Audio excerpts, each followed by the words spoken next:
네, 오늘 말씀의 제목은 결핍의 순간 하늘을 우러러보라입니다. 오병이어 기적에서 첫 번째 주시는 귀한 말씀입니다. 결핍의 순간 하늘을 우러러보라. 오늘 본문을 잘 보면 우리들이 일상적으로 겪고 있는 것과 같은 굉장히 중요한 결핍의 상황이 묘사되어 있습니다. 그 13절에 보면 이것밖에 없으니 할 수 없사옵니다 이렇게 나오죠. 한번 읽어보겠습니다.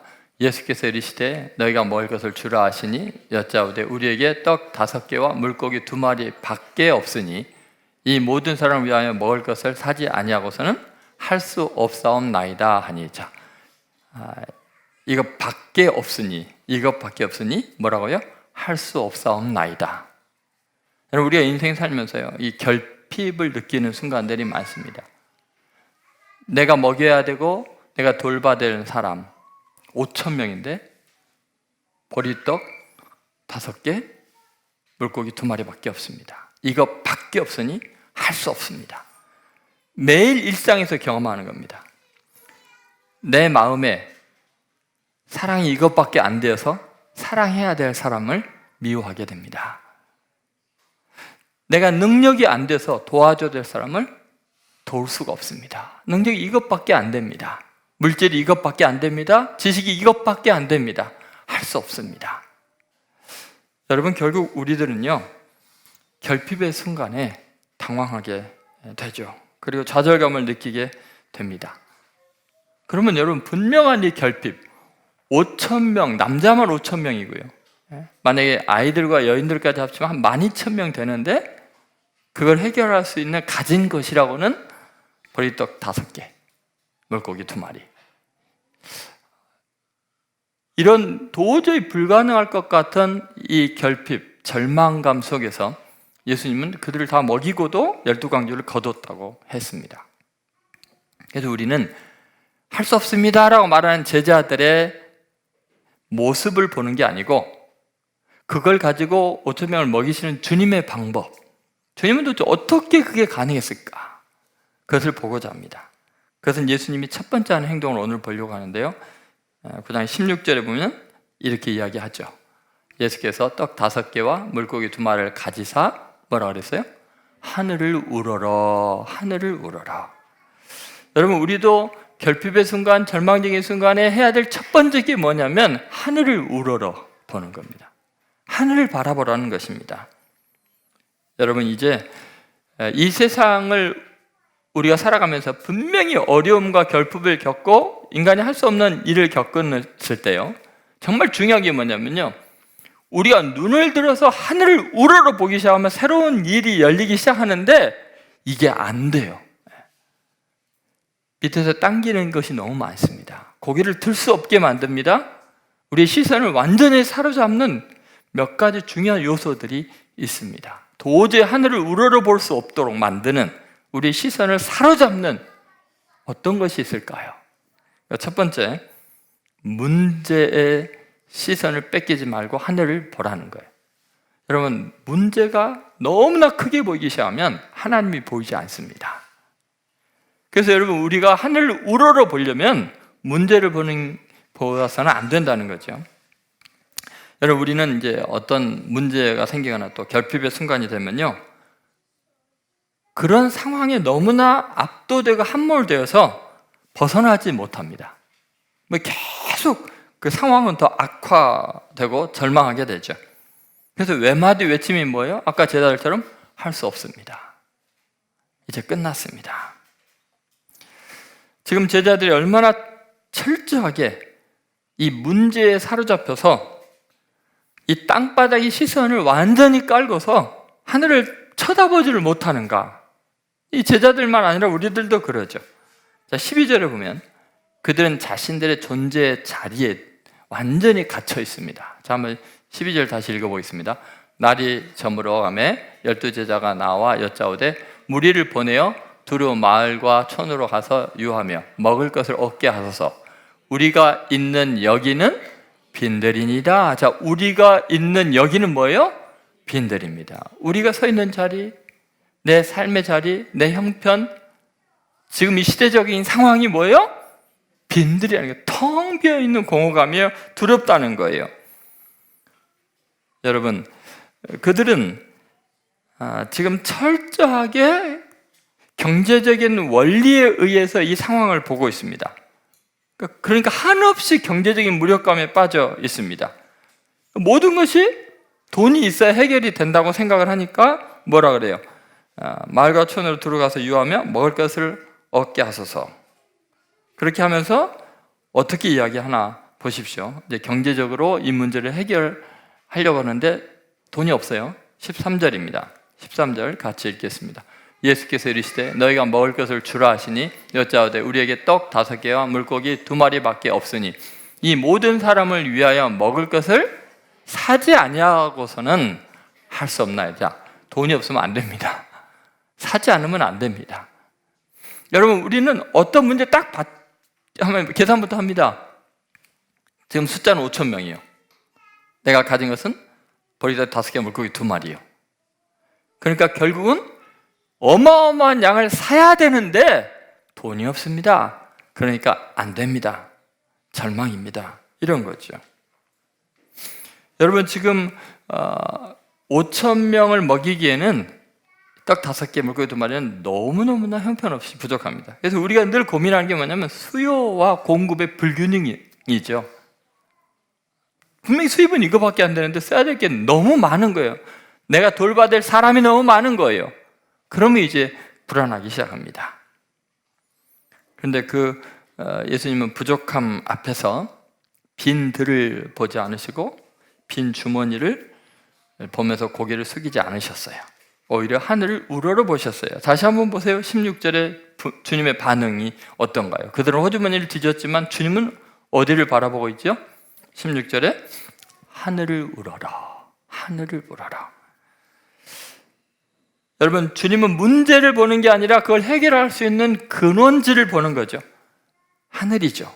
굶주린 무리만 보시는 게 아니고 그 결핍에 절망하는 도울 대상들만 보는 게 아니고 그것을 해결할 수 있는 분이 계신 하늘을 봅니다.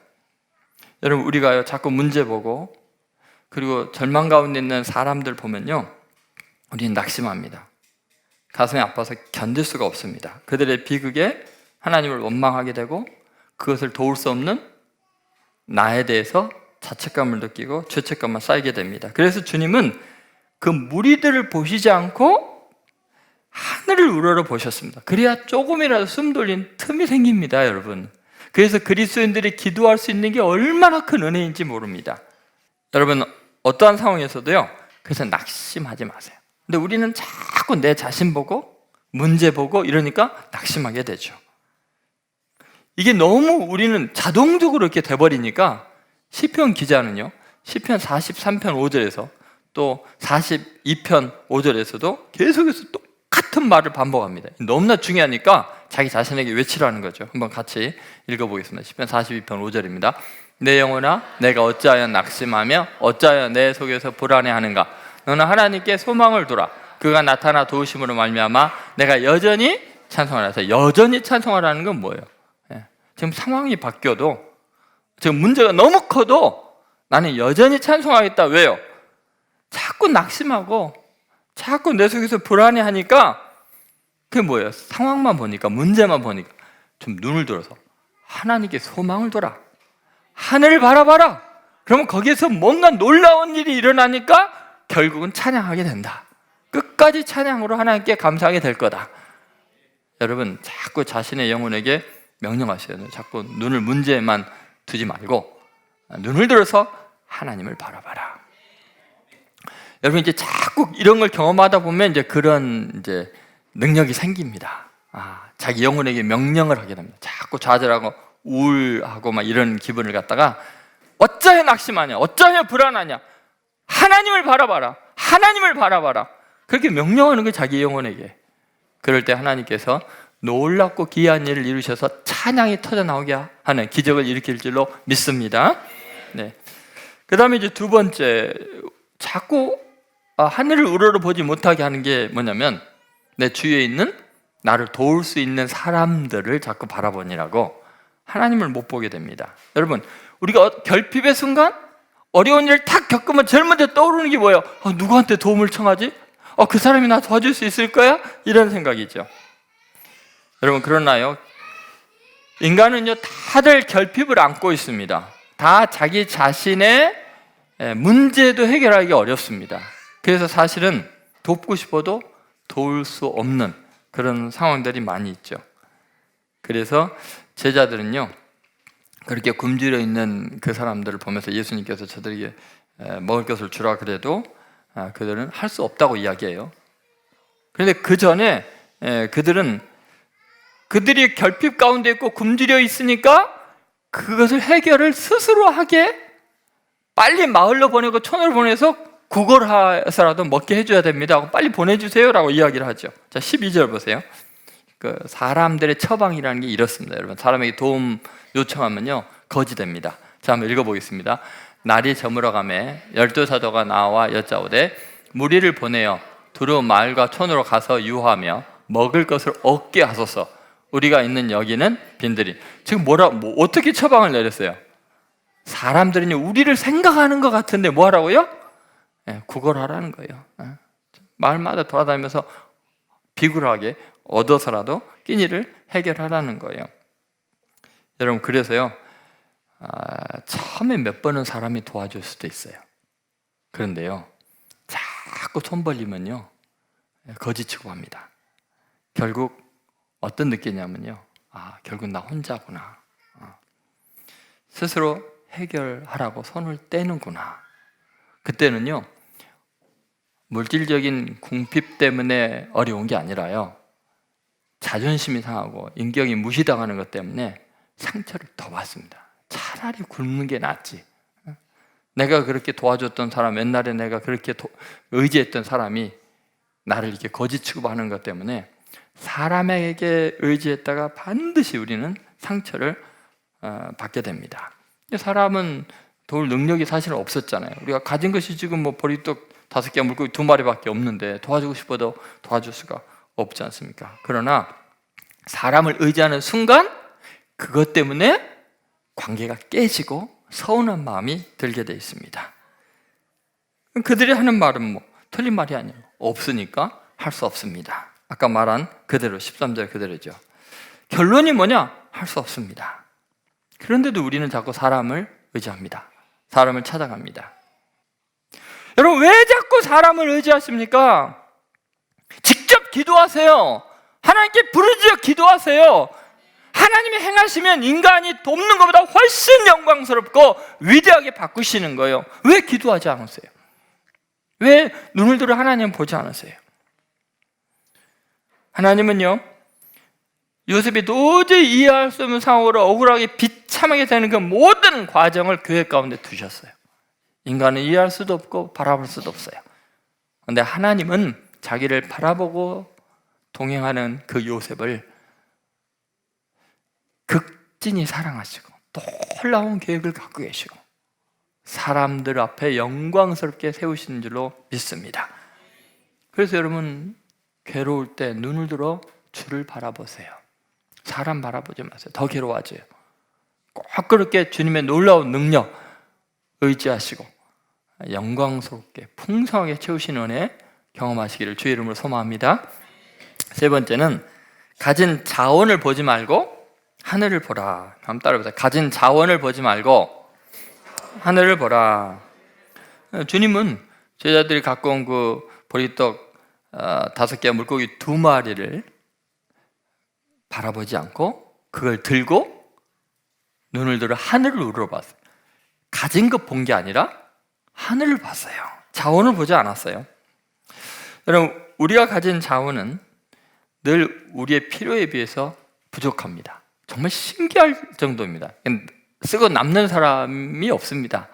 많이 벌었는데 이상하게 나가는 데는 더 많이 생겨납니다. 늘. 맞습니까? 그래서 여러분, 누군가가 여러분을 도울 때요, 이 사람 부자니까 나 도와주는 거 당연하고 생각하면 안 돼요. 부자는요, 씀씀이나 돌봐줄 사람이나 일이 너무 많아요. 없는 사람은요, 어차피 나갈 돈도 별로 없고 도움 요청하는 사람도 없어요. 그래서 저는요, 없는 사람이 도와주는 것도 고맙지만요, 있는 사람이 헌금하고 있는 사람이 훌륭한 일을 하는 거요, 더 어려워요. 더 어려워요.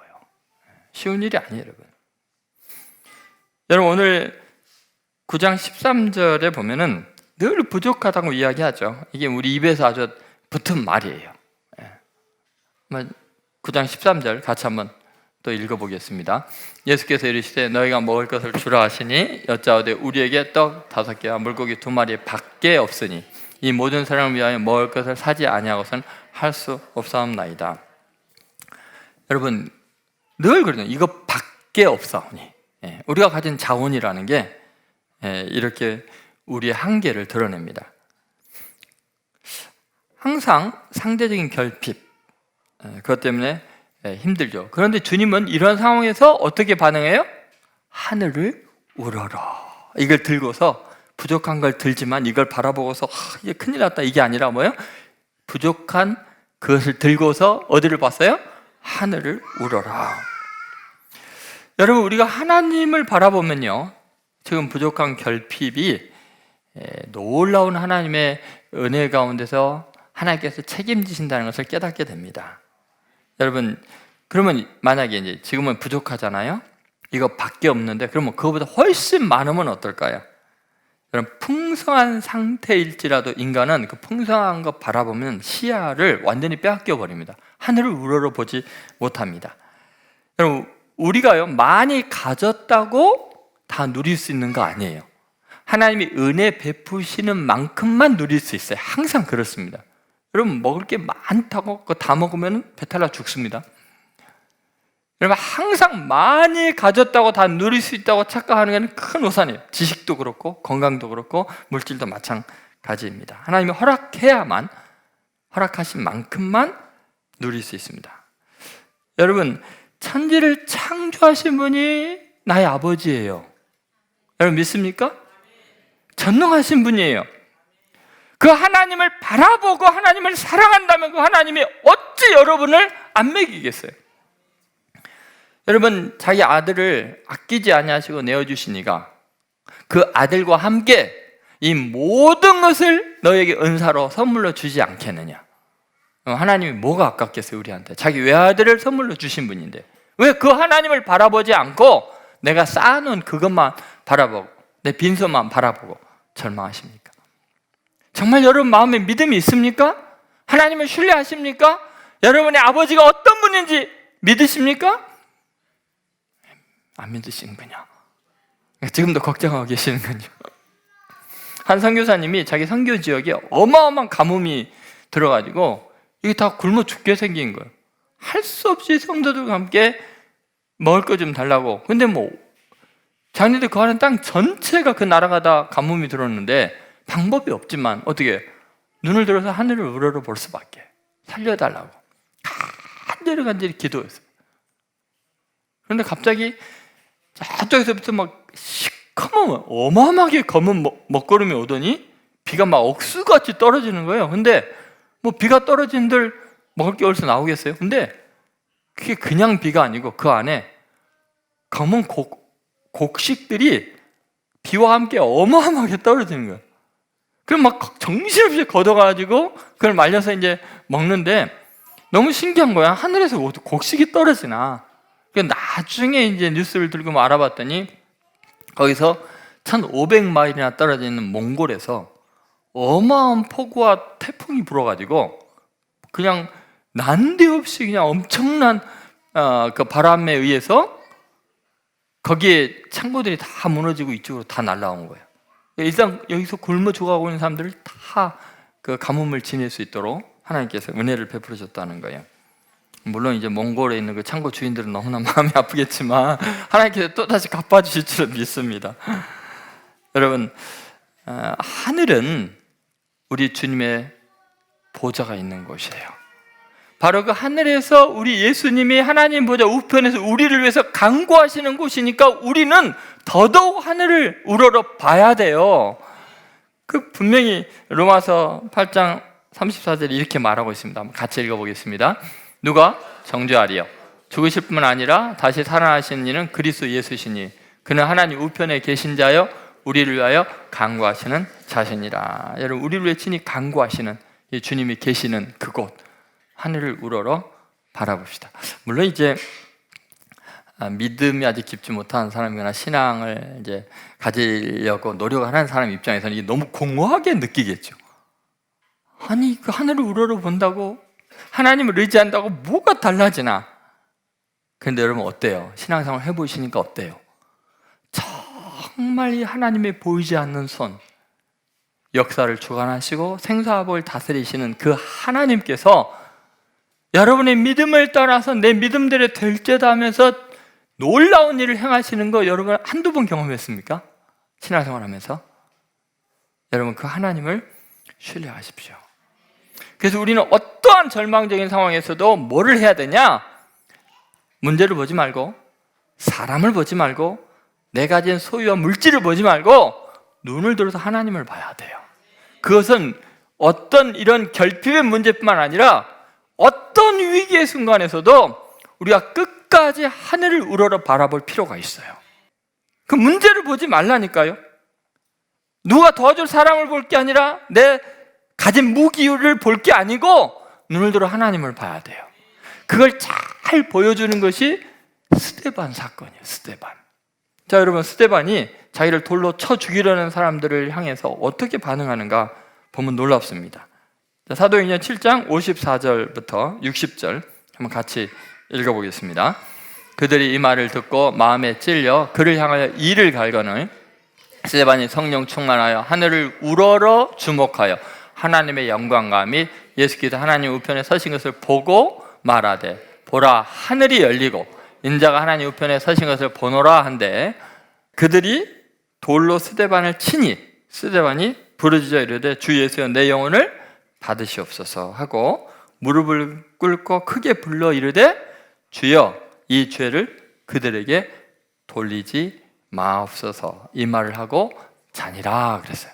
여러분 잘 보세요. 스데반이요, 세상의 증오심을 온몸으로 홀로 받고 있는데 도울 사람이 없어요. 자기를. 절대적인 절망감, 두려움이 가득할 때, 그 증오심이 가득하고 이를 갈면서 돌로 치려고 하는 그들을 바라볼 때, 만약에 내가 내 가진 힘을 의지하고 내 도울 사람을 의지하고 그랬다면 어떻겠어요? 아마 욕을 하고 저주를 하면서 죽었을 거예요. 그죠? 여러분, 어차피 돌에 맞아 죽을 상황이에요. 그때 할 수 있는 게 뭐예요? 눈을 들어 하늘을 우러러 주목하여 봤어요. 아무도 바라볼 리가 없고 세상은 증오심으로 나를 공격하고 괴롭힐 때, 여러분, 그 안에서 내 속에 있는 죄성과 악마성이 그 악마들의 자극에 의해서 똑같이 일어나는 게 아니라 하늘을 우러러 주목하여 볼 때 내 황폐한 심령에, 상처받은 심령에 평화가 있고 용서가 있고 사랑이 있어서 그렇게 악마적으로 다가오고 저주하는 사람들의 마음에 충격을 주는 거예요. 거룩한 하나님의 임재를 느끼게 하는 거예요. 그렇게 이겨나가는 거예요. 그렇게 끝까지 선을 드러내고 하나님의 영광을 나타내는 거예요. 그것 때문에 그 모든 걸 주도했던 사울이라는 바리새인 청년이 회개하고 바울이 돼버리고 전 인류가 구원받는 엄청난 역사가 이 스데반이 눈을 들어 하늘을 우러러 보는 순간에 가능한 거예요. 여러분 믿습니까? 어떤 결핍이에요? 인간관계의 결핍이에요? 여러분 물리적인 결핍이에요? 이제 주님이 하신 그 방법, 스데반이 한 방법, 다니엘이나 모든 믿음의 사람들이 했던, 눈을 들어서 하늘을 우러러 보세요. 하나님이 계시잖아요. 그분이 살아계시잖아요. 놀라운 하나님의 역사를 경험하는 귀한 성도들 되시기를 주의 이름으로 축원드립니다.